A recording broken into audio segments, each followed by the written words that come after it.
का खोल एक ही मिनट।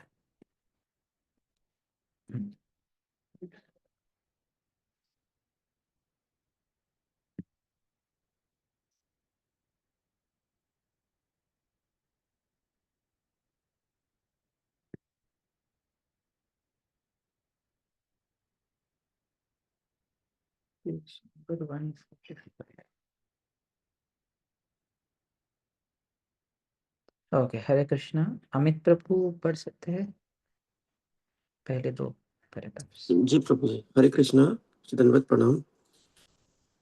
अध्याय 5, हिरण्यकश्यपु का साधु सदृश पुत्र भक्त प्रहलाद महाराज। भक्त प्रहलाद महाराज अपने शिक्षकों के आदेशों का पालन नहीं कर पाते थे, क्योंकि वे सदैव भगवान श्री विष्णु की पूजा में लीन रहते थे।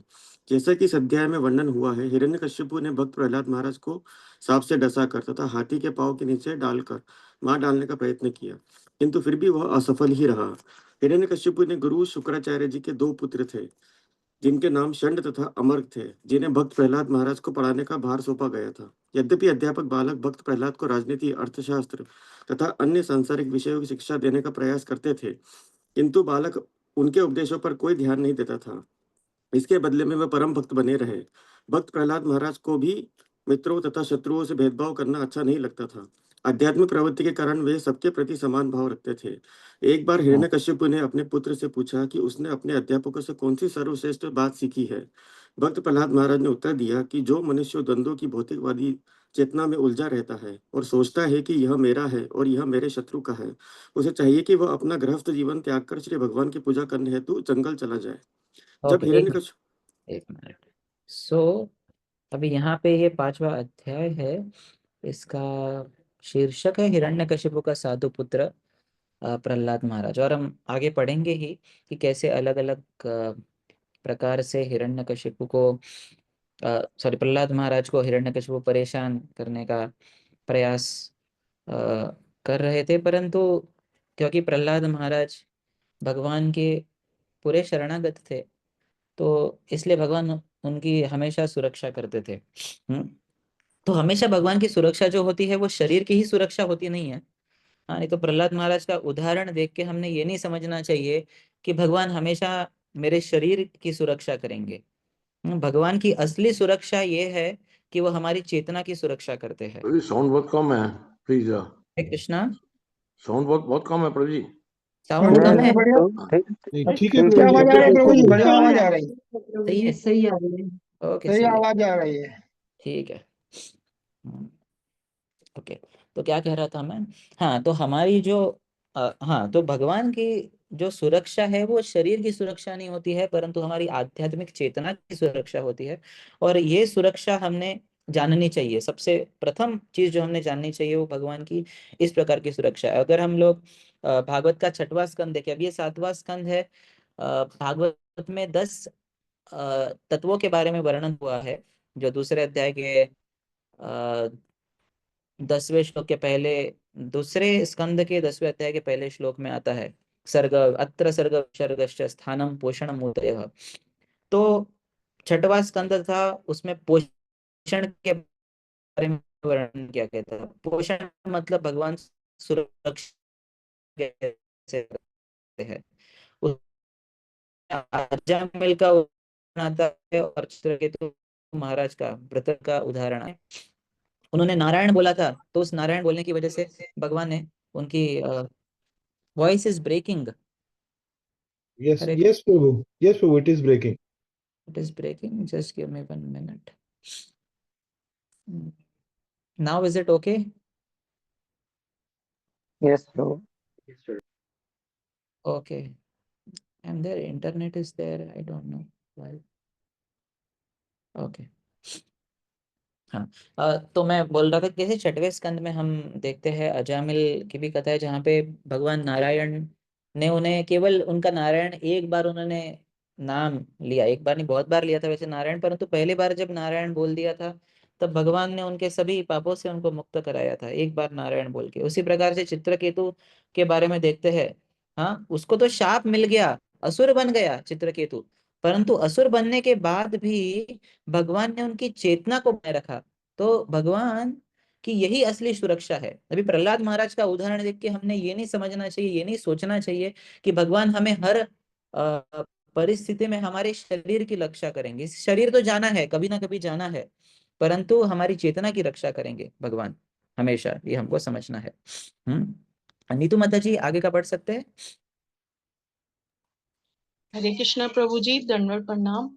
हम हिरण्यकश्यप ने जब हिरण्यकश्यप ने अपने पुत्र से इस प्रकार की भक्ति की बातें सुनी तो उसने निश्चय किया कि ना तो पाठशाला में उसके किसी मित्र ने इस छोटे बच्चे को इस प्रकार दूषित कर रखा है। अतः उसने अध्यापकों को आदेश दिया कि वे बालक का ध्यान रखें, जिससे वह कृष्ण भावना भावित भक्त न बन जाए। किंतु जब अध्यापकों के भक्त प्रहलाद महाराज से पूछा कि वह उसकी शिक्षाओं के विरुद्ध क्यों कार्य करता है, तो उसने अध्यापकों को शिक्षा दी कि स्वामित्व की प्रवृत्ति मिथ्या है, अतः वह भगवान विष्णु का अनन्य भक्त बनने का प्रयास कर रहा है। इस उत्तर से अध्यापक बहुत अप्रसन्न हुए और उन्होंने उस बालक को तरह तरह से डराया धमकाया। उन्होंने अपनी सामर्थ्य भर उसे शिक्षा दी और तब उसे उसके पिता के समक्ष ले आए। हिरण्यकश्यप ने अपने पुत्र भक्त प्रहलाद को स्नेह पूर्वक गोद में उठा लिया और फिर उससे पूछा कि तुमने अपने अध्यापकों से कौन सी सर्वश्रेष्ठ बात सीखी है।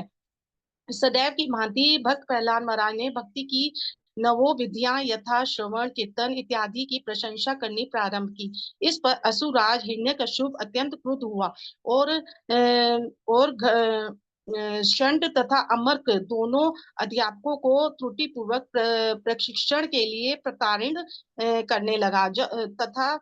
तब तथाकथित अध्यापकों ने राजा को बताया कि भक्त प्रहलाद स्वतः भक्त होने के कारण उनके उपदेशों का पर ध्यान नहीं देता है। जब उन्होंने अपने आप को निर्दोष सिद्ध कर दिया तो हिरण्यकश्यप ने भक्त प्रहलाद महाराज से, हरे कृष्णा प्रभु जी, स्क्रीन चली गई है।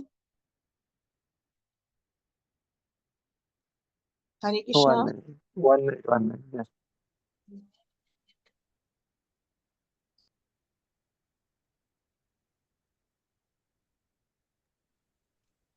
आप फिर कंटिन्यू कर और सकते हैं माता जी।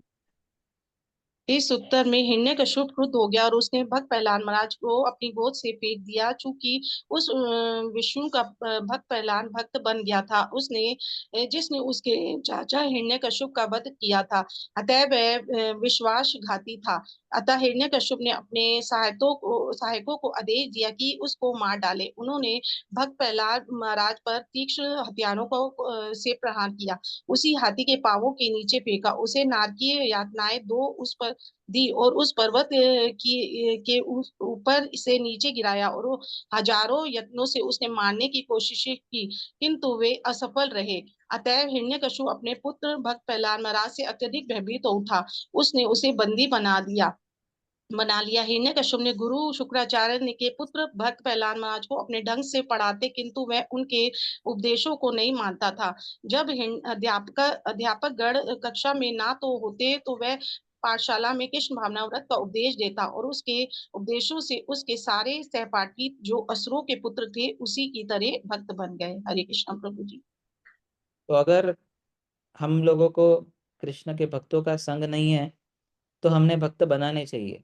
हाँ, प्रहलाद महाराज के पास कोई भी भक्त नहीं था, सब असुर थे। तो प्रहलाद महाराज ने क्या किया, प्रचार करके सबको भक्त बनाया। और अगर हम में वो क्षमता नहीं है कि हम सबको भक्त बनाएं, तो फिर हमने भक्तों के संग को कभी छोड़ना नहीं चाहिए। और वैसे भी भक्तों के संग को कभी छोड़ना चाहिए ही नहीं। परंतु अगर ऐसी परिस्थिति है जहाँ पे कोई भी है नहीं, तो फिर उस स्थिति में केवल एक ही सॉल्यूशन है कि आप कुछ लोगों को भक्त बनाएं। तो चलो हम आगे जाते हैं अभी पहले श्लोक पे। श्री नारद उवाच पौरोहित्याय भगवान् वृतकाव्य किलासुरै षण्डमर्को सूतो तस्य दैत्यराज गृहान्तिके। प्रतिभा माता जी अनुवाद पर। हरे कृष्णा प्रभु जी, दंडवत प्रणाम। अनुवाद। महामुनि नारद ने कहा, हिरण्यकश्यप के अनुयायी में असुरों ने शुक्राचार्य जी के अनुष्ठान संपन्न करते हेतु पुरोहित के रूप में चुना। शुक्राचार्य जी के दो पुत्र पंड तथा अमर्क हिरण्यकश्यप के महल के ही निकट रहते थे। हरे कृष्ण। किरण माता जी तात्पर्य पढ़ेंगे। हरे कृष्णा प्रभु जी। भक्त प्रहलाद के प्रारंभिक जीवन की कथा इसी प्रकार सुनाई जाती है। शुक्लाचार्य जी नास्तिक होके विषय रूप से हिरण्यकश्यप को पुरोहित बन और इसी प्रकार उनके दो पुत्र षंड तथा अमर हिरण्यकश्यप के महल के निकट रहने लगे। शुक्लाचार्य जी के हिरण्यकश्यप का पुरोहित नहीं बनाना चाहिए था, क्योंकि हिरण्यकश्यप तथा उसके साथ अनुयायी नास्तिक थे। ब्राह्मण के इस व्यक्तित्व का पुरोहित बनाना चाहिए जो आध्यात्मिक संस्कृति की उन्नति में रुचि रखे, क्योंकि शुक्लाचार्य नाम ही ऐसे व्यक्ति का सूचक है जो अपने पुत्र तथा वंशजों को लाभ दिलाने में ही रुचि रखता है, भले ही ध्यान किसी भी आए। एक वास्तविक ब्राह्मण कभी नास्तिक लोगों का पुरोहित नहीं बनेगा। हाँ, तो अभी जैसे शुक्राचार्य ने हिरण्यकशिपु का पुरोहित बनने का उसने ये किया, क्योंकि उसका ध्येय वही था। वो भी अपने वंश, जैसे प्रभुपाद यहाँ पे लिख रहे हैं, शुक्राचार्य का अर्थ वही होता है, शुक्र मतलब वीर्य। तो अपने जो वंश में आते हैं उन लोगों के ही लाभ के बारे में जो सोचता है वो शुक्राचार्य। परंतु ब्राह्मण ऐसे नहीं होते। ब्राह्मण मतलब ब्राह्मण ने शील संपन्न हो। ब्राह्मण हर एक गुण में विकसित होते हैं और वो केवल लोगों का भलाई चाहते हैं, वो कभी खुद का भलाई नहीं चाहते। तो अभी हिरण्यकशिपु और उसके सब अनुयायी नास्तिक थे, और शुक्राचार्य के पुत्र भी षंड अमर का इस प्रकार से पढ़ाते थे कि वो उसको पॉलिटिक्स, डिप्लोमेसी, इन चीजों के बारे में सिखाते थे। परंतु जो असली में ब्राह्मण होता है वो कभी इन चीजों के बारे में बताएगा भी नहीं। इनफैक्ट वो अगर शुद्ध भक्ति के बारे में कुछ ना हो तो शुद्ध भक्ति को छोड़ के वो बाकी कुछ चीजों के बारे में अगर वर्णन करने को बोले उसे, तो वो कहेगा ही नहीं, क्योंकि वो किसी पे निर्भर नहीं है, किसी पे डिपेंडेंट नहीं है। उसको अगर बोले कि नहीं नहीं, आप थोड़ा हिंदू धर्म के बारे में बताइए, वो बोलेगा मैं क्यों बताऊं, मेरे को मेरे गुरु ने केवल कृष्ण के बारे में बताने के लिए कहा है। हाँ, तो वो केवल उसी के बारे में चर्चा करने में निपुण रहेगा। जैसे मुझे याद है अभी हाल ही में हमारे मंदिर में हिज होलीनेस भक्ति पद्मा सौरभ प्रचारक महाराज आए थे, जिनका पहले का नाम कमल लोचन प्रभु जी था। तो बता रहे थे कि वो एक जगह पे उनको भागवत सप्ताह के लिए उन्होंने बुलाया था। और फिर वो बोले ठीक है, मैं ये डेट्स में, जो आप बोल रहे हो तो ये डेट्स मेरे लिए पॉसिबल नहीं है आने के लिए। तो वो बोले कि नहीं नहीं, हमको एक्चुअली यही डेट में करना है। तो एक्चुअली उन डेट में महाराज थोड़े बिजी थे, और फिर वो बोले कि आपको यही डेट में क्यों करना है, तो नहीं नहीं बोले, हमारा ये रिवाज है कि यही पर्टिकुलर 7 दिनों में हमारा भागवत होना चाहिए। तो फिर महाराज बोले आपके घर में तो मैं करूंगा भी नहीं, मेरे को भी करने की इच्छा नहीं है आपके घर में। हाँ, क्योंकि आप समझ रहे हो कि भागवत जो है वो केवल एक किसी समय पे, विशिष्ट समय पे बताया जाता है। भागवत तो नित्यम भागवत सेवा सेवा होता है। जैसा आपका भी अभी हर रोज भागवत की कक्षा होती है, किसी दिन पे डिपेंडेंट नहीं होती है कि अरे आज आज थोड़ा सा बहुत अच्छा दिन है, आज हम भागवत पढ़ेंगे, ऐसा नहीं है। हर रोज भागवतम, प्रभुपाद भी कहते थे नित्यम भागवत सेवया, हर रोज भागवत का श्रवण करना चाहिए। तो इसलिए ब्राह्मण ने किसी भी व्यक्ति के अधीन नहीं आ जाना चाहिए, किसी भी इसके अधीन नहीं आना चाहिए। किसी भी ऐसे कोई तत्व होते हैं, या आजकल के भी जमाने में क्या होता है ना, बहुत सारी चीजें आते रहती है। हाँ, तो एक बार मुझे श्रीमान गौरांग दर्शन प्रभु जी बता रहे थे, मैं उनको कुछ पूछ रहा था, और फिर उसके उत्तर में उन्होंने मुझे बताया कि देखिए ये सब जो चीजें है ना, ये आती रहेंगी like waves of a river. हाँ, पॉलिटिक्स में, फिर कुछ क्रिकेट में भी हाल ही में वो कुछ को क्रिकेट का हुआ था। हाँ, तो ये चीजें सब आती रहेगी like waves of a river. तो ये लहरों के समान आते रहेंगे, पर हम अगर डीप रहेंगे, हम अगर आध्यात्मिक जीवन में डीप रहेंगे तो इन चीजों से अफेक्ट नहीं होंगे। हम अगर डीप नहीं रहेंगे हमारे भागवत के अभ्यास में, तो हम सब चीजों में ही हम लोग भ्रमण करते रहेंगे, और इसी प्रकार से हमारा जीवन चला जाएगा। इसलिए शिला प्रभुपाद जी को शिला सरस्वती ठाकुर बोले थे कि अरे हमारा भी स्वातंत्र की जरूरत नहीं है। स्वातंत्र अभी हम स्वतंत्र भी हो गए तो भी उसके बाद भारतीय हम पे रूल करेंगे। तो सबसे महत्वपूर्ण चीज क्या है? कृष्ण भावनामृत सबसे महत्वपूर्ण है। जब ब्रिटिश लोग हम पे राज करते थे, उस समय पे श्रील सरस्वती ठाकुर ने 64 गौड़ीय मठों की स्थापना की। मतलब सोचिए कितना महत्वपूर्ण कृष्ण भावनामृत है। तो हम भी जब किसी को उपदेश देते हैं, ऐसे ब्राह्मण, या फिर हम अगर ब्राह्मण दीक्षा भी नहीं हुई है हमारी, या हम ब्राह्मण बर्थ से भी नहीं है, परंतु हम अगर किसको शिक्षा भी दे रहे हैं, तो वो शिक्षा ऐसी होनी चाहिए कि कृष्ण भावनामृत प्राधान्य होके बाकी सब चीजें उनके उनके नीचे आनी चाहिए। ऐसा नहीं कि किसी और चीजों को प्राधान्यता दे और कृष्ण भावनामृत को आप लास्ट प्रायोरिटी रखे जीवन में। कृष्ण भावनामृत ये फर्स्ट प्रायोरिटी होनी चाहिए हमेशा। अगले श्लोक पे जाएंगे। तौ राजा प्रापितं बालं प्रह्लादं नय कोविदं पाठयामास तु पाठ्यान् अन्यांश्चासुरबालकान्। नमिता माता जी पढ़ेंगे। हरे कृष्णा प्रभु जी, दंडवत प्रणाम। भक्त प्रहलाद महाराज पूर्व से ही भक्ति में निपुण थे, किंतु जब उनके पिता ने उन्हें पढ़ाने हेतु शुक्राचार्य जी के दोनों पुत्रों के समीप भेजा, तो उन दोनों ने उन्हें अन्य असुर पुत्रों के साथ अपनी पाठशाला में भर्ती कर लिया। हाँ, नेक्स्ट श्लोक। यत्तत्र गुरुणा प्रोक्तं शुश्रुवेनुपपाठ च न साधु मनसा मेने स्वपरा सद्ग्रहाश्रयम्। सुनीता माता जी।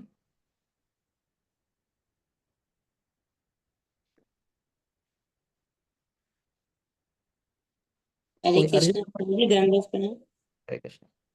भक्त प्रहलाद भक्त भक्त प्रहलाद आप अध्यापकों द्वारा पढ़ाए गए राजनीति तथा अर्थशास्त्र के पाठों को सुनते व सुनाते अवश्य थे, किंतु वे यह समझते थे कि इस राजनीति में किसी को मित्र माना जाता है और किसी को शत्रु, अतएव यह विषय उन्हें पसंद न था।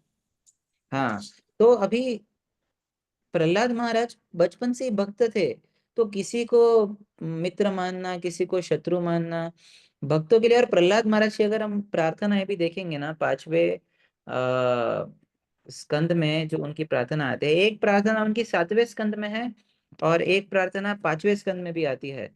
तो उसमें की जो एक प्रार्थना है, तो प्रहलाद महाराज उसमें कहते हैं, हाँ, स्वस्तिस्तु विश्वस्य खलः प्रसीदतां ध्यायन्तु भूतानि शिवं मिथो धिया मनश्च भद्रं भजता दुदुक्षसे आवेश्यतां नो मतिरप्य हेतुकी। तो कह रहे इसमें कि सभी जगत में शुभ कार्य होने दो, ऑस्पिशियसनेस होने दो, और सभी जो ईर्ष्यालु लोग हैं उनको शांत कीजिए भगवान, और सब जो जीव है वो संतुष्ट होने दीजिए भक्ति योग का अभ्यास करके।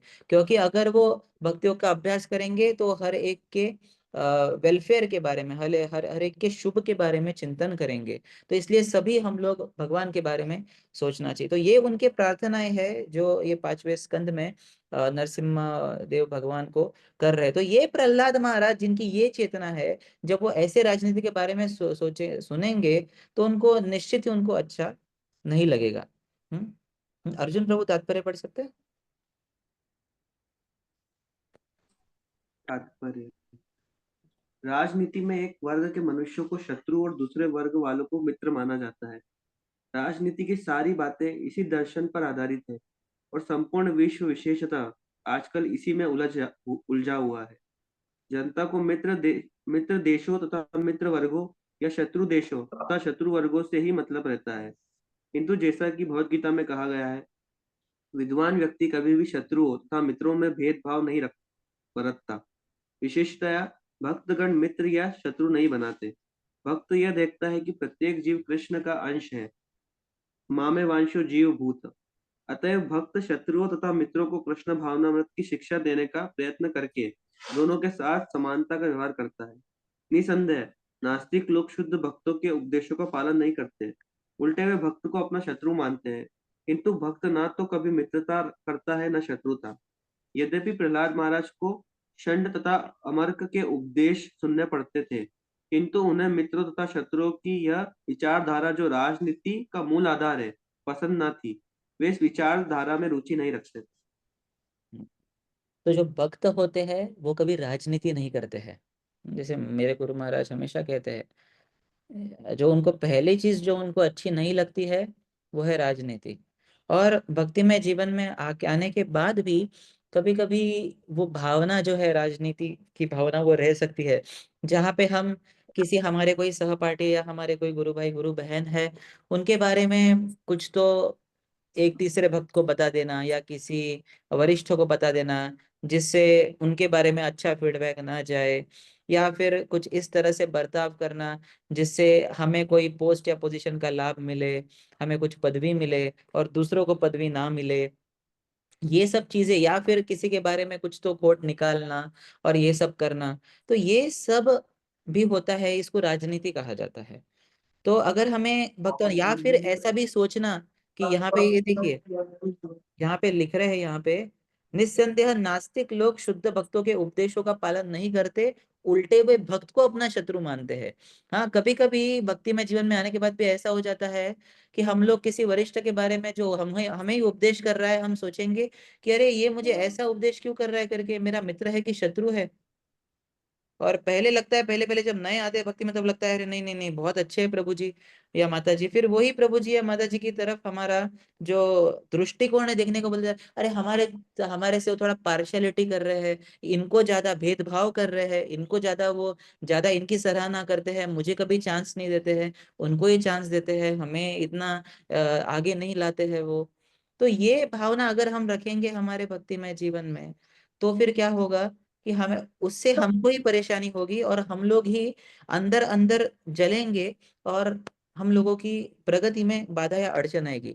उससे अच्छा क्या करना चाहिए, हमने संतुष्टि से हमने भक्ति में जीवन में आगे बढ़ने का प्रयास करना चाहिए, क्योंकि भक्ति में जीवन ये कोई पोस्ट या पोजीशन या कोई इस पे डिपेंडेंट नहीं होती है। इस पे निर्भर नहीं होती है। भक्ति जो है वो केवल हमारे भाव पे और हमारे सेवा भाव पे निर्भर होती है। अगर हम सोचेंगे कि पोस्ट और पोजीशन, जितना मेरा बड़ा पोस्ट है उतनी मेरी भक्ति बड़ी है, ऐसा नहीं है। ऐसा नहीं है। कोई अगर सन्यासी भी बन गया और वो सन्यासी सोच रहा है कि ये लोग ने मुझे दंडवत क्यों नहीं अर्पण किया, या वो दंडवत अर्पण कर रहे हैं और दंडवत अर्पण करके वो सोच रहा है कि मैं कितना ग्रेट हूँ, वो सन्यासी भगवत धाम जाएगा नहीं। परंतु कोई ऑर्डिनरी सामान्य माता जी है जो घर में कुकिंग कर रही है और भगवान को प्रेम पूर्वक अर्पण कर रही है, और वही सन्यासी को दंडवत प्रणाम कर रही है, वो माता जी भी बैक टू गॉडेड चली जाएगी। हरे कृष्णा। कृष्ण का ये दृष्टिकोण होता है देखने का। तो हमें देखना चाहिए कि कृष्ण का क्या हाँ, हम्म, उस हरे प्रकार कृष्णा, हरे कृष्णा। बात कर रहे हैं बीच में, ऑर्गेनाइजर्स थोड़ा देख सकते हैं। तो फोर्थ वर्स पे जाएंगे अभी, नेक्स्ट वर्स। एकदा सुरराट पुत्रम अमारोप्य पांडव प्रपच्य कथ्यतां वत्स मन्यते साधु यत् भवान्। मीनू माता जी। हे राजा युधिष्ठिर, एक बार असुर हिरण्यकशिपु ने अपने पुत्र प्रहलाद को अपनी गोद में लेकर बड़े ही दुलार से पूछा, हे पुत्र, मुझे यह बतलाओ कि तुमने अपने अध्यापकों से जितने विषय पढ़े हैं उनमें से सर्वश्रेष्ठ कौन सा है। हरे कृष्ण हाँ, प्रभु। तो उनको ऐसा नहीं था कि हिरण्यकशिपु को अपने पुत्र से प्रेम नहीं था, प्रेम था, परंतु वो प्रेम उसी समय तक था जब तक वो, उसको लग रहा था कि मुझे फॉलो कर रहा है। और जिस दिन फॉलो करना बंद कर दिया, उस दिन हिरण्यकशिपु का प्रेम जो है वो क्रोध में परिवर्तित हो गया। तो कभी कभी हमारे भी भक्तों के साथ ऐसा हो सकता है कि भक्तों ने हमारे साथ वार्तालाप की होगी, हमको 50 या 100 बार उन्होंने अच्छी चीजें बोली है, परंतु एक बार कुछ तो करेक्शन दे दिया, और वो एक बार हमको करेक्शन दे दिया और वो बहुत भारी पड़ जाता है। हमको लगता है अरे ऐसा करेक्शन क्यों मिला मुझे, चलो अब प्रभु जी से अभी बात ही नहीं करते, ये माता जी से बात ही नहीं करते, अभी दूर ही रहते हैं उनके। तो इस प्रकार का ये नहीं होना, इसलिए ऐसी हम लोग शिक्षाष्टकम में पढ़ते हैं 8वां श्लोक। क्या है 8वां श्लोक शिक्षाष्टकम में? लास्ट क्या है? आश्लिष्य नहीं नहीं नहीं, आठवां श्लोक। हाँ, वेरी गुड। आश्लिष्य वा पादरताम पिनष्टुमा मदर्शनाम मर्महताम करोतु वा। तो वो स्तर पे पहुंचना है हमें, जहाँ पे, हाँ, चैतन्य महाप्रभु राधा रानी के भाव में कह रहे कि आप मेरे सामने रहो, आप मेरे निकट रहो, आप मुझे आलिंगन करो या आप मुझे ठुकरार दो, आप मुझे ठुकार दो, पर फिर भी आप मेरे स्वामी हो। तो हमको तो भक्त कभी ऐसा करेंगे नहीं, परंतु एक छोटा कुछ बोल देते हैं तो हमको बुरा लग जाता है। ऐसा ऐसा होना नहीं चाहिए हमारे जीवन में। तो हिरण्यकशिपु का तो इससे समझ में आता है कि हिरण्यकशिपु का प्रेम जो था वो वन साइडेड प्रेम था। तो हमारा प्रेम परिपूर्ण है वो कैसे समझेगा? जब उस संबंध में कुछ अड़चने आएंगी, जब उस संबंध में कुछ ऐसी चीजें आएंगी जो प्रेम को टेस्ट करती है। उस प्रकार से। तात्पर्य रघुवीर प्रभु पढ़ सकते हैं। हरे कृष्णा प्रभु जी, धन्यवाद प्रणाम। तात्पर्य, हिरण्यकश्यपु ने अपने कुमार बालक से ऐसी बात नहीं पूछी जिसका उत्तर दे पाना उसके लिए कठिन होता, अपितु उसने बालक को यह स्पष्ट बतलाने का अवसर दिया कि उसे सबसे अच्छा क्या लगता है। वस्तुतः भक्त प्रहलाद महाराज महान भक्त होने के कारण पर्याप्त जानकारी रखते थे, अतएव वे बतला सकते थे कि जीवन का सर्वश्रेष्ठ अंश क्या है। वेदों में कहा गया है, यस्मिन् विज्ञाते सर्वमेवं विज्ञातम भवति। यदि कोई ईश्वर को ठीक से समझ लेता है तो वह किसी भी विषय को उत्तम प्रकार से समझ सकता है। कभी कभी हमें बड़े बड़े विज्ञानियों तथा दार्शनिकों को ललकारना पड़ता है, किंतु भगवान श्री कृष्ण की कृपा से हम विजयी होते हैं। एक प्रकार से देखा जाए तो सामान्य व्यक्ति के लिए यह असंभव है कि वह वास्तविक विज्ञान के विषय में विज्ञानियों तथा दार्शनिकों को चुनौती दे पाए, किंतु एक भक्त उन्हें ललकार सकता है, क्योंकि भगवान श्री कृष्ण की कृपा से भक्त को प्रत्येक वस्तु का सर्वोत्कृष्ट ज्ञान हो जाता है, जैसा कि श्रीमद् भगवद गीता 10.11 में इसकी पुष्टि की गई है। तेषामेवानुकंपार्थ महम अज्ञानजं तम नाशयाम्यात्म भावस्थो ज्ञान दीपेन भास्वता। भगवान श्री कृष्ण जो प्रत्येक व्यक्ति के हृदय में परमात्मा रूप में स्थित है, भक्त के हृदय के अज्ञान को दूर करते हैं। विशेष कृपा करके वे भक्त के समक्ष प्रकाश का दीपक दिखाकर उसे संपूर्ण ज्ञान से प्रकाशित करते हैं। अतएव भक्त प्रहलाद महाराज श्रेष्ठ ज्ञान से अवगत थे, और जब उनके पिता ने पूछा तो उन्होंने वह ज्ञान प्रदान किया।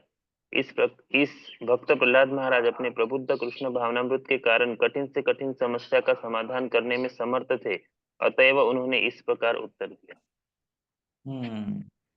तो प्रभुपाद आगे का भी बता रहे हैं इसमें, परंतु तात्पर्य में इम्पोर्टेंट पॉइंट वही बताया गया है कि कैसे कोई भक्त होता है तो वो सर्वश्रेष्ठ क्या है वो जानता है। प्रभुपाद ने ये पर्टिकुलर वर्ड लिया है, सर्वश्रेष्ठ। श्रेष्ठतम साधु मन्यते साधु यद भगवान। साधु मतलब श्रेष्ठ, सबसे साधु चीज क्या है, सबसे उत्तम चीज क्या है जो आपने सुना है। तो प्रहलाद महाराज को पता था ये जो राजनीति के बारे में बता रहे ये उत्तम नहीं है, पर मेरे एक्चुअल गुरु जो है नारद मुनि, जिन्होंने मुझे जो उपदेश दिया है वो एक्चुअली उत्तम है। और यहाँ पे प्रभुपाद खुद के बारे में कह रहे हैं कि कैसे हमको तो सब कुछ फील्ड्स के बारे में ज्ञान नहीं है, पर हम भगवान के बारे में जानते हैं, तो हम बड़े बड़े वैज्ञानिकों को भी ललकार सकते हैं। तो इस प्रकार के प्रभुपाद के बहुत सारे लीला है जब प्रभुपाद जाते थे, और वो हर एक व्यक्ति को, बड़े बड़े साइंटिस्ट ही क्यों ना होने दो, प्रभुपाद उनको चैलेंज करते थे। प्रभुपाद का एक किताब भी है, लाइफ कम्स फ्रॉम लाइफ, जीवन का स्रोत जीवन, जिसमें उन्होंने एक वैज्ञानिक है, बाद में जाके भक्ति स्वरूप दामोदर महाराज बने, तो उनके साथ बहुत सारे उन्होंने चर्चाएं की थी, और अलग अलग फिलोसॉफीज को लेके प्रभुपाद उनको पूछते थे कि बताओ आपका फिलोसॉफी क्या है। फिर व्यक्ति अपना फिलोसॉफी बताता था, और फिर प्रभुपाद बोलते थे अरे पर ठीक है, पर आप इससे आप जीवन के प्रॉब्लम को कैसे सॉल्व कर सकते हो, जन्म मृत्यु जरा व्याधि ये प्रॉब्लम है, ये प्रॉब्लम को कैसे सॉल्व करोगे आप। हाँ, कभी कभी ऐसा भी होता है, कुछ कुछ लोग होते हैं वो केवल बाहरी दृष्टिकोण से बात करते हैं, परंतु भक्त जो होता है उसको समझता है कि रूट कॉज क्या है। हाँ, जैसा हाल ही में मैं सुन रहा था गौरांग प्रभु जी को, तो गौरांग प्रभु एक कुछ तो व्यक्ति था, और वो एक भक्त ने बताया मुझे कि वो कुछ तो लंबी आयु का, या फिर आप मृत हो जाने के बाद भी आपको कोई तो एक क्लोन रहेगा जो आपके बारे में डिजिटल मीडिया पे पोस्ट करता रहेगा, उसके बारे में कुछ तो चर्चा हो रही थी। और प्रभु और गौरांग प्रभु बोल रहे थे कि अभी अरे अभी जिंदा है, अभी जीवित है, तो ही तो इतने मानसिक समस्याएं हो रही है उसको। अभी वो अगर नेगेटिविटी है उसके जीवन में, तो फिर उसके बाद मृत्यु होने के बाद वो नेगेटिविटी फैलाएगा, वो थोड़ी पॉजिटिविटी फैलाएगा। तो केवल भक्त जो होता है वो हर एक चीज को राइट स्थिति में देख सकता है। एक पर्टिकुलर वेबसाइट भी है जो मैंने देखा था, वहां पे 220 लोग रजिस्टर किए हुए हैं। किसके लिए रजिस्टर किए हुए हैं? कि हमारा जैसे ही मृत्यु हो जाएगा ना, वैसे वो शरीर को आपके फ्रीज कर देंगे, और वो शरीर को फ्रीज करके एक पर्टिकुलर सॉल्यूशन में रखेंगे। और वो लोग बोल रहे हैं कि हम लोग रिसर्च कर रहे हैं, हम लोग विज्ञान के खोज में है कि जैसे हमको पता चल जाएगा वो फॉर्मूला जिससे मृत शरीर जो है वो जीवित हो जाए, तो वैसे ही हम लोग आपको फिर से जीवित कर देंगे। और आपको $1,80,000 भरना पड़ेगा बस लाइफ टाइम के लिए, और मृत्यु के बाद भी, और वो बोलते कि हमारे जो पेशेंट्स है उनका मृत्यु हुआ नहीं है, वो केवल है कि नहीं हम लोगों ने हम उनको एडमिट करके रखा है करके यहाँ पे। तो ये मूर्ख लोगों को पता नहीं है कि भाई आत्मा भी बोल के कुछ चीज होता है, और पूरा अपना जीवन एक चीज में, इस चीज में डाल रहे हैं जिसके लिए कोई अर्थ ही नहीं है। और ऐसे अभी तक 220 लोग मृत्यु होने के बाद उनके यहाँ पे चले गए और उनका शरीर जो है पूरा उन्होंने फ्रीज करके रखा हुआ है। हाँ, ऐसा ऐसे भी लोग हैं। तो जब भगवान के भक्त होते हैं उनको क्लियरली समझ जाता है कि ये तो संभव ही नहीं है। इसलिए प्रभुपाद के और एक शिष्य थे हंसदूत प्रभु, थोड़ा कुछ जानते थे भक्ति के बारे में, श्रीलंका के एक साइंटिस्ट को आके चैलेंज कर दिए। वो बोल रहा था कि हम लोग लाइफ को क्रिएट कर सकते हैं। तो ये हंसदूत प्रभु बोले कि ठीक है, आप अगर मुझे आश्वासन देते हो, मैं आपके साथ $1,00,000 की ये लगाता हूँ, हाँ दाव दाव पे लगाता हूँ कि आप लगा देंगे तो मैं आपको इतना ये दूंगा करके। और वो व्यक्ति हार गया। और प्रभुपाद जी बहुत खुश हुए कि इसे इसने एक श्रीलंका के साइंटिस्ट को हरा दिया, एक वैज्ञानिक को हरा दिया। तो इस प्रकार से भक्त किसी भी वैज्ञानिक को हरा सकता है, क्योंकि वो जीवन के ध्येय के बारे में जानता है और क्योंकि वो भगवान के बारे में जानता है। तो 60-18 हो गए, यहाँ पे यहीं पे विराम देंगे। किसी को कोई प्रश्न है तो पूछ सकते हैं, 1-2 प्रश्न ले सकते हैं हम लोग।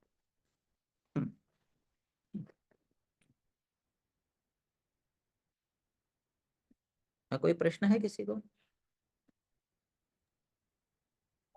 हाँ प्रभु जी। यस प्रभु जी, गौतम बताओ।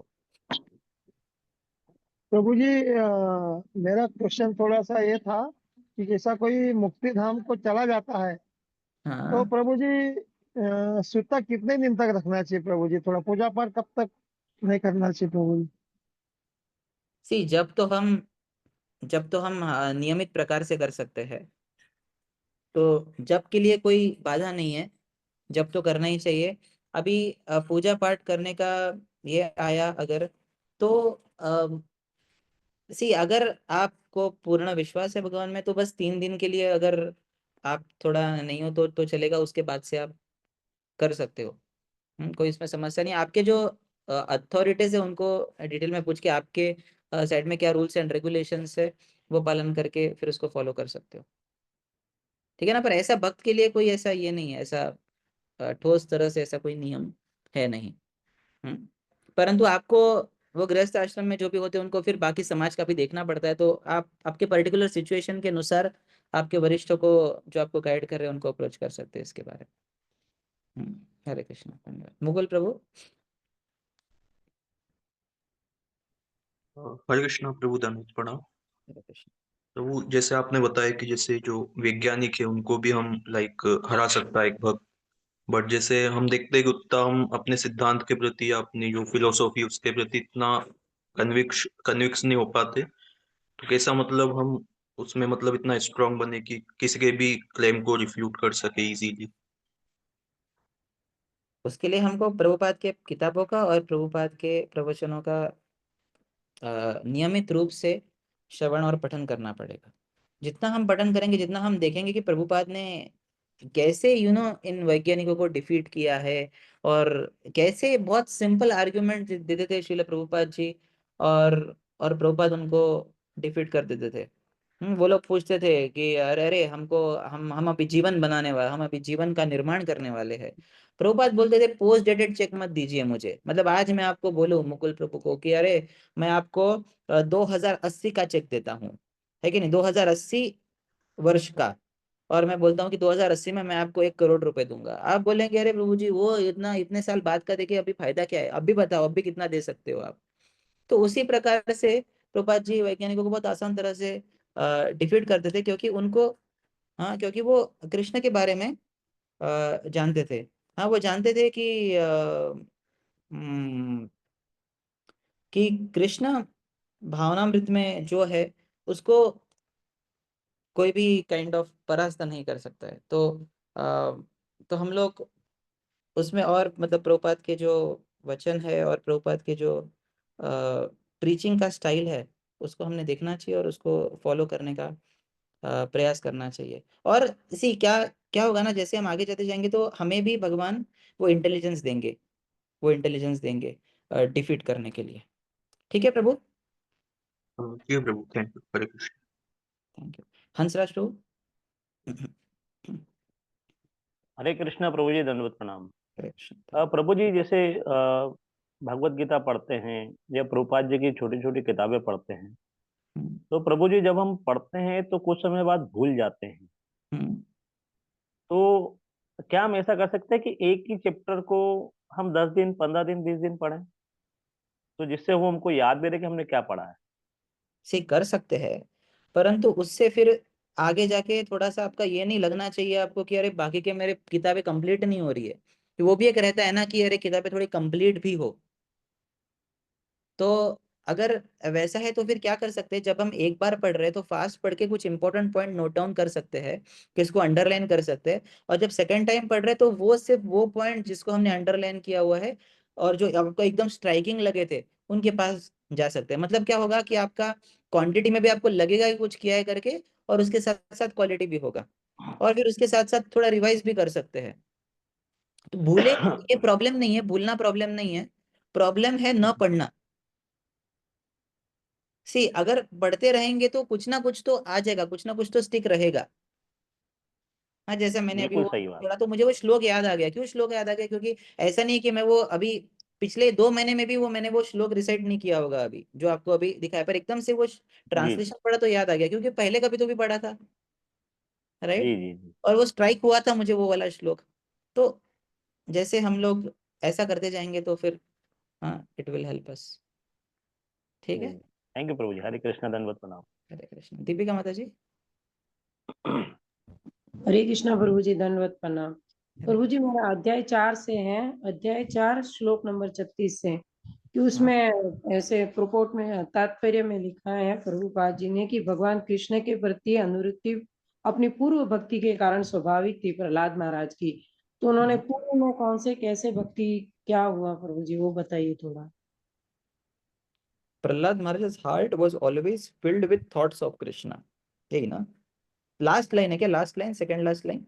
36 का अनुवाद है प्रभु जी अच्छा, उसमें। अनुवाद। हाँ, 36 का अध्याय 4 का पीछे वाले। हाँ हाँ हाँ, अनुवाद ना। हम्म। हाँ, तो अनुवाद में क्या चाहिए आपको?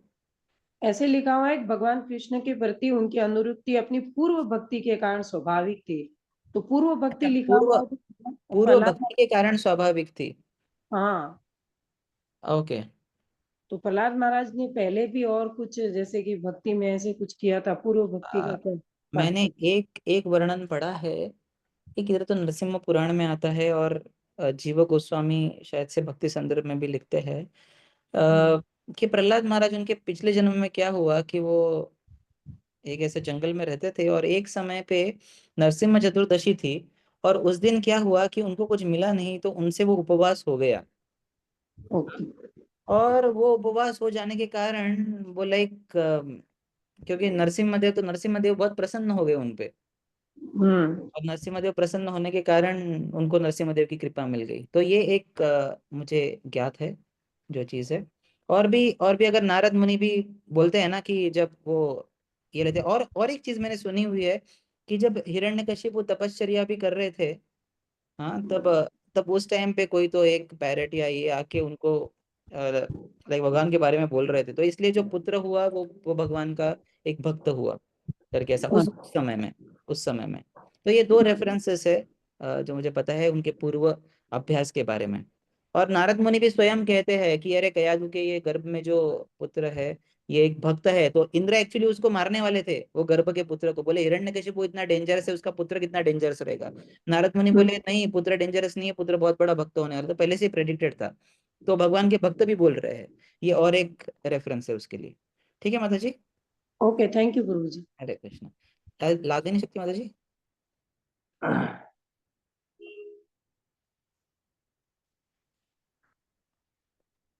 ओके, ब्रजेश प्रभु। हरे कृष्ण प्रभु जी, दंडवत प्रणाम। प्रभु जी, इसमें अभी जो चैप्टर का जो पहले वाला चैप्टर वो पेज था, उसके अंदर ये था कि वो प्रहलाद महाराज बोल रहे थे गृहस्थ जीवन में बंधे रहने, गृहस्थ जीवन में जो व्यक्ति बंधे रहते हैं वो व्यक्तिगत रूप से और सामूहिक रूप से कृष्ण भावनामृत का वो विकास नहीं कर पाते, और इस भौतिक जगत में बारंबार जन्म लेते हैं और चबाया हुआ ही चबाते हैं। तो चबाया हुआ चबाते का क्या मतलब हुआ प्रभु जी? चबाए हुए का चबाते मतलब एक बार एंजॉयमेंट किया, ठीक है ना, हाँ जी प्रभु जी। और वो एंजॉयमेंट उसको फिर से करने की इच्छा हुई, और फिर से कर लिया, और फिर से किया, और फिर से किया। जैसे हम लोग भी अभी, हम लोग जैसे अभी एक बार हमको फीस्ट मिलता है, पर एक बार फीस्ट से संतुष्ट होते हैं कि हम लोग? नहीं होते। नहीं, वो बार बार चाहिए होता है। करेक्ट ना? बार बार आना चाहिए, बार बार आना चाहिए। उसी प्रकार से जो मैथुन जीवन है, या आपकी आंखों के लिए कुछ अच्छा चीज है, हाँ, लाइक कृष्ण कॉर्नर में आने के पहले वो मूवीज देखने को लोगों को बहुत अच्छा लगता है, कुछ तो अच्छा वीडियो देखने को बहुत अच्छा लगता है, और फिर एक बार देख के संतुष्टि मिलती नहीं है, फिर से बार बार देखना पड़ता है वो, और देखने की इच्छा होती है। परंतु ये सब वापस वही चबाने जैसा क्यों है? क्योंकि उसमें कुछ रुचि, कुछ टेस्ट है नहीं एक्चुअली, वो बहुत ड्राई है, पर हमको फिर भी लगता है कि उसमें टेस्ट है। वो हमारा प्रॉब्लम है। जैसा मान लो आप गन्ने का रस पीने जाते हो, और वो गन्ने का रस वाला क्या करता है? वो निकालता है, पहले एक बार निकालता है, हाँ, फिर उसके बाद दूसरे बार निकालेगा, फिर तीसरे बार उसको थोड़ा सा बेंड करेगा, उसमें नींबू डालेगा, फिर से डालेगा, उसके बाद फिर से बेंड करेगा और 4 बार, फिर कुछ अदरक डालेगा, फिर डालेगा, फिर उसके बाद उसको फेंक देगा और गाय को दे देगा। फिर गाय जो है, वो गाय उससे कुछ चबाने का प्रयास करेगी, और वो गाय ने भी जो त्याग कर लिया है, मान लो आप उसके पास जाते हो और उस गन्ने से, वो रिजेक्ट किया हुआ गन्ना गाय ने भी रिजेक्ट किया हुआ है, उससे आप कुछ रस निकालने का प्रयास करते हो। तो भौतिक जो भोग है, इसको जब हम भोग करने का प्रयास करते हैं, तो इस प्रकार की उपमा दी गई है, इस प्रकार की तुलना की गई है, कि ये भौतिक भोग की जो प्रवृत्ति है, ये करके हमें कभी भी संतुष्टि मिलने वाली नहीं है। इसलिए पुनः पुनः चर्वित चरवणानाम, पुनः पुनः प्रयास भी कर रहे, परंतु कुछ मिल नहीं रहा है उससे। इसलिए मतिर न कृष्णे परत स्वतो वा मिथो भी प्रत्येत गृह वृता नाम। खुद के भी इंटेलिजेंस से समझना नहीं है उसको, दूसरे ने भी उसको पूछा तो भी नहीं समझ रहा है, दूसरे ने उसको बताया तो भी नहीं समझ रहा है। अदांत गोबिर विशद मिश्रम, क्यों नहीं समझ रहा है? अदांत गोबिर, क्योंकि उसके इंद्रिय नियंत्रण में नहीं है। जब इंद्रिय नियंत्रण में आ जाएंगे, तब उसको समझ जाएगा कि ये तब सब, अरे ये तो सब वही है, ये मैंने पिछले जन्म में भी चबाया था, उसके पिछले जन्म में भी चबाया था, फिर से वही कर रहा हूँ मैं, तो कुछ नया करना चाहिए मैंने, भक्ति को लेना चाहिए मैंने, इसमें तो कुछ रुचि रखी नहीं है। ये भक्त को समझ जाता है फिर। ठीक है प्रजेश प्रभु? हाँ, थैंक यू प्रभु जी। हरे कृष्ण प्रभु जी। हरे दंडवत कृष्ण। प्रणाम। मोना माता जी, और फिर कृष्ण माता जी, अब म्यूट है। हरे कृष्णा प्रभु जी। प्रभु जी, मेरा प्रश्न ये है कि जैसे हम नाम जप करते हैं, कई बार घर के काम में या कुछ और बातों में दिमाग भटक जाता है, जप नहीं हो पाता। अगर हम सत्संग सुनते रहें या भगवान की कथाएं सुनते रहें, भागवत कथा सुनते रहें, वो ठीक है या नाम जप करना ही ज्यादा ठीक? नाम जप तो एक पर्टिकुलर टाइम में हमको करना ही है, ठीक है ना? नाम जप की 16 माला करना ही है। उसके ऊपर में आप कथा कीर्तन सुनिए या जप कीजिए, एडिशनल में आप कीर्तन सुनिए या कीर्तन कीजिए, कोई प्रॉब्लम नहीं है। पर एक basic minimum number of rounds वो जप तो होना ही चाहिए, वो रिक्वायर्ड है। ठीक है? ठीक है प्रभु, ठीक है हरे प्रभु जी। कृष्ण। हरे कृष्णा। हरे कृष्णा प्रभु जी। यस माता जी। प्रभु जी, वो वॉइस थोड़ी प्रॉब्लम हुई। प्रभु जी, हमारा हाँ। ये क्वेश्चन था कि जैसे प्रभु जी आपने अभी बताया कि जैसे भक्त प्रहलाद के जो भगवान थे वो सिर्फ उनकी रक्षा नहीं करते थे, उनकी चेतना भी की भी रक्षा करते थे प्रभु जी। तो प्रभु जी, जैसे कि कई बार हम लोग भक्ति में रहते हैं, पर जैसे कभी कोई इत्तेफाक से जैसे कोई एक्सीडेंट हो गया, कोई प्रॉब्लम आ गई, तो प्रभु जी उस समय मतलब इमीडिएटली जैसे जो दिमाग में बात आती है हमारे, वो ये आती है कि भगवान ने मतलब रक्षा कर दी। फिर नेगेटिविटी ज्यादा भी आ जाती है कि ऐसा हो जाता तो क्या होता, ये ऐसे ज्यादा लग जाता तो क्या होता। तो प्रभु जी, जैसे हमें चेतना बदलती है और फिर आती है, तो क्या इसमें हमारा मतलब भक्ति कम है या ये है इसलिए हमें ये नेगेटिविटी जल्दी आने लगती प्रभु जी? जैसे भक्त प्रहलाद महाराज इतने लोगों के बीच में रहे, इतना उनके साथ बुरा किया, फिर उनकी चेतना किसी भी मतलब सिचुएशन में चेंज नहीं हुई, तो प्रभु जी हमारे में फिर क्यों जल्दी से नेगेटिविटी आने लगती है? निगेटिविटी आती है क्योंकि हमें भगवान पे पूरा विश्वास नहीं है, भगवान के प्लान्स में विश्वास नहीं है हमें, भगवान के भगवान किस प्रकार से हमको प्योर करने वाले, शुद्ध करने वाले हैं, उसमें अभी तक श्रद्धा हमारी जो है वो पूरी विकसित हुई नहीं है। और हम ये समझते हैं कि मेरे जो प्लान्स है मेरे परफेक्शन के लिए, हाँ, मेरे शुद्धिकरण के लिए या मेरे कृष्ण प्राप्ति के लिए, वो मेरे प्लान सबसे बेस्ट है, तो हम ऐसा तो जब हम वो समझ में रहे, हाँ, हमेशा अगर हम लोग ऐसा सोचते रहे कि मेरे प्लान्स जो रहेंगे वही सर्वोत्तम होंगे, तो फिर हम कृष्ण के प्लान्स को एक्सेप्ट नहीं करेंगे। और एक्चुअल भक्ति जो है ना, वो क्राइसिस के टाइम्स में ही समझती है। भी प्रहलाद महाराज के बारे में भी हम लोग स्मरण जब करते हैं तो प्रहलाद महाराज जब बड़े हुए थे तब हमारा स्मरण होता नहीं है। प्रहलाद महाराज अगर आपको बोला तो केवल 5 साल का लड़का याद में आता है। क्यों? क्योंकि उस समय में उनकी भक्ति, वो क्राइसिस में थे, परंतु संकट में आने के बाद भी उन्होंने भगवान की भक्ति की। तो जब कोई व्यक्ति संकट में आने के बाद भगवान की भक्ति करता है और भगवान के ऊपर जो श्रद्धा है उसको वो उसको जाने देता नहीं है, मतलब ये भक्ति के प्रगति का लक्षण हो गया। तो अगर हमें वो चाहिए तो फिर हमें भी और ये समझना चाहिए कि भगवान के जो प्लान्स जो होते हैं ना वो हमारे हमेशा संपर्क में रह नहीं सकते। अभी हमारा कभी प्लान था नहीं कि जीवन में भक्ति में आए करके, पर हम लोग आ गए भक्ति में। तो ये कृष्ण का ही प्लान था ना कि भक्ति में आने के बाद भी अगर हमारे परफेक्शन का जो प्लान रहेगा वो क्यों कृष्ण का प्लान नहीं हो सकता है? फिर क्यों अभी हम हमारे प्लान से अटैच रहते हैं? तो कभी कभी ऐसी परिस्थिति आनी है। और एक चीज जो हमने ध्यान रखनी चाहिए कि कृष्ण, जल्दी जल्दी मैं भूल गई हूँ कार्ड। हरे कृष्ण। कार्ड तो और एक प्रोग्राम चीज ही जो बहुत हमने, बढ़िया प्रोग्राम होता है, आप एक बार जरूर अटेंड करें। तो फैमिली के लोगों को, गेस्ट को भी ला सकते हैं उसका। मुझे समझ में नहीं आया क्या नाम है माता जी आपका? मेरा हर्षी। कोई दूसरा बोल रहा है एक्चुअली। अच्छा, हाँ, तो और एक चीज है जो हम समझ सकते हैं नंबर कि देंगे। कृष्ण को हमारे शरीर से कुछ लेना देना वैसे तो नहीं है, वैसा देखा जाए तो, क्योंकि कृष्ण के लिए आत्मा ही है ना हम लोग। शरीर तो वैसे भी जाने वाला है, शरीर एक ना एक दिन जाने ही वाला है। तो इसलिए मैं कह रहा था कि कृष्ण का मेन प्रोटेक्शन जो है वो शरीर का प्रोटेक्शन है ही नहीं, वो हमारे आत्मा और हमारी चेतना का प्रोटेक्शन है। वो चेतना बनाए रखेंगे, नेहा विद्रोणाशोस्ति प्रत्यवायो न विद्यते, वही असली में सुरक्षा है। और वो जब हम ध्यान में रखेंगे तो हमारे जीवन में ज्यादा और हम लोग भगवान पे विश्वास रख के आगे बढ़ सकते हैं। एक आखिरी प्रश्न लेंगे अभी कृष्णा प्रभु का, उसके बाद हम लोग विराम देंगे। Thank you Prabhu ji. Hare Krishna. Hare Krishna Prabhu ji. Yes, Prabhu. हाँ प्रभु जी, दरअसल मैं ये जानना चाह रहा था, मैं इस्कॉन से जुड़ा उसके पहले मेडिटेशन करता था मोबाइल में देखकर। फिर धीरे धीरे अनुभव होता गया कि वास्तविकता क्या है और परमात्मा की प्राप्ति कैसे होगी। तो मुझे पता चला कि भक्ति द्वारा ही परमात्मा की प्राप्ति होगी, और भक्ति कहाँ मिलेगी, तो मुझे पता चला कि इस्कॉन में मिलेगी। और कृष्ण मेरे सब पहले से ही प्रिय थे, तो फिर मैं इस्कॉन से जुड़ा और भक्ति करने लगा।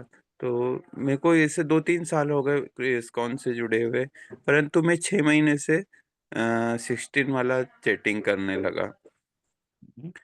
तो मैंने मेडिटेशन किया, तो पहले मेडिटेशन के बारे में भी बहुत कुछ जाना था। तो मेरे मन में एक इच्छा है कि हमें जीते जी परमात्मा के दर्शन हो जाएँगे, मतलब इस प्रकार जैसे हम जो भक्ति कर रहे हैं, या हमारे आगे जो गुरु हुए उनको परमात्मा के साक्षात दर्शन हुए, या फिर अपने शरीर छोड़ने के बाद ही अपन परमात्मा के धाम चले जाते हैं। ये नहीं, शरीर छोड़ने के पहले भी कुछ हो सकते हैं, वो भगवान पे निर्भर करता है। सी है, हमने उसके लिए दर्शन के लिए ज्यादा इच्छुक नहीं होना चाहिए, हमने सेवा के लिए ज्यादा इच्छुक होना चाहिए। क्योंकि दर्शन करके करेंगे क्या? उसके बाद सेवा ही करेंगे, बराबर कि नहीं? हाँ, मान लीजिए मैं अगर प्राइम मिनिस्टर से मिलना चाहता हूँ, उनके दर्शन करना चाहता हूँ 1 to 1, आसान है कि कठिन है? कठिन है। बहुत कठिन है, बहुत कठिन है, मुझे बहुत मेहनत करना पड़ेगा, बहुत कुछ तो ये। पर मैंने अगर कुछ तो कार्य कर दिया जो प्राइम मिनिस्टर की नजरों में आ गया, तो फिर क्या हो जाएगा? प्राइम मिनिस्टर मुझे बुलाएंगे कि भाई तुम आ जाओ, मुझे मिलने के लिए आओ, बराबर कि नहीं? तो उसी बराबर प्रकार है। से हमें हमारी भक्ति ऐसी करनी है कि भगवान उत्साहित हो जाए दर्शन देने के। अभी नारद मुनि का उदाहरण है पहले स्कंद में, कैसे भगवान ने उनको दर्शन दिया। प्रहलाद महाराज का भी उदाहरण है। प्रहलाद महाराज को ऐसा नहीं था कि कृष्ण के दर्शन होते नहीं थे, वो जब भाव विभोर अवस्था में होते थे ऐसा होता था कि कृष्ण उनके सामने है, प्रकट हुए हैं। हाँ, तो हमें अभी पहले खुद पे वर्क करना है। खुद पे वर्क करेंगे तो नेचुरली, और सेवा भाव रखेंगे तो नेचुरली भगवान उल्लासित हो जाएंगे हमें दर्शन देने के लिए। ठीक है कृष्ण प्रभु, तो चालू रखिए, आप जी टेंशन मत प्रभु लीजिए, जी। चालू रखिए। और ऐसी सेवा भाव रखेंगे तो जरूर कृष्ण दर्शन भी इससे देंगे। जी प्रभु जी, अगर जैसे मैं चाह रहा था, हमने जो सुना था मेडिटेशन के द्वारा, तो अपनी जो आत्मा के दीपक की तरह एक दर्शन होता है, जो स्पष्ट में प्रकाश आता है, मैं आपसे मतलब अब ये पर्सनली मिलता तो शेयर भी कर पाता शायद। तो वो सब चीजें वो मन में आ रही थी, तो इसलिए मेरे मन में ये प्रश्न उठा कि मैं अगर हम इसी शरीर में रहते हुए परमात्मा के दर्शन करें तो हम पूर्ण स्थिर हो सकते हैं, पूर्ण स्थिर। नहीं अभी सी मन वैसा भटकता है। वैसा देखा जाए तो मंदिर में जब हम जाते तभी तो भगवान के दर्शन कर ही रहे, परंतु जी, स्थिर नहीं हो रहे हम लोग। क्यों स्थिर नहीं हो रहे? क्योंकि हम लोगों के अभी तक हृदय में अशुद्धताएं है। तो इसलिए अभी हमने पहले पहले वो करना है। अभी अभी हम लोग प्रकाश के बारे में या अभी भगवान को देखने के बारे में ज्यादा विचार करना नहीं चाहिए। अभी ये विचार करना चाहिए कि कैसे हम लोग शुद्ध बने और कैसे हम लोग भगवान की सेवा करें इस स्थिति में, ताकि भगवान प्रसन्न हो जाए हमें दर्शन देने के लिए। ठीक है। तो इसका भी एक दो उपाय मेरे को प्लीज कृपा करके बताएं, जिससे भगवान जल्दी से जल्दी प्रसन्न हो। हाँ, जे आप जब करिए, अभी 16 माला कर रहे हैं ना, और इंटेंसली करिए। इंटेंसली आप सुनिए जो भगवान जो बोल रहे हरे कृष्ण महामंत्र, उसको सुनने का प्रयास कीजिए। हरे कृष्ण कृष्ण कृष्ण हरे हरे, हरे राम राम राम हरे। सुनने का प्रयास कीजिए। प्रभुपाद कहते हैं कि a devotee can see Krishna face to face देख सकता है भगवान को, ऐसा कहते हैं। तो केवल क्योंकि हरे नाम ये केवलम, कलयुग में केवल हरि नाम ही सार है और हरि नाम ही आधार है। तो उसको आधार बन के हम अगर अपने जीवन में रहेंगे तो फिर उस आधार से हम लोग हमारे जीवन में परिपूर्णता हासिल कर सकते हैं। ठीक है। जी प्रभु जी, ठीक है। हरे ठीक है, कृष्णा ध्यान प्रभु जी, देंगे। दंडवत प्रणाम। धन्यवाद। हरे कृष्णा। ग्रंथराज श्रीमद् भागवत पुराण की जय। श्रील प्रभुपाद की जय। समवेत भक्त वृंद की जय। निताय गौर प्रेमानंदे। हरि हरि बोल। बहुत बहुत धन्यवाद। हरे कृष्ण।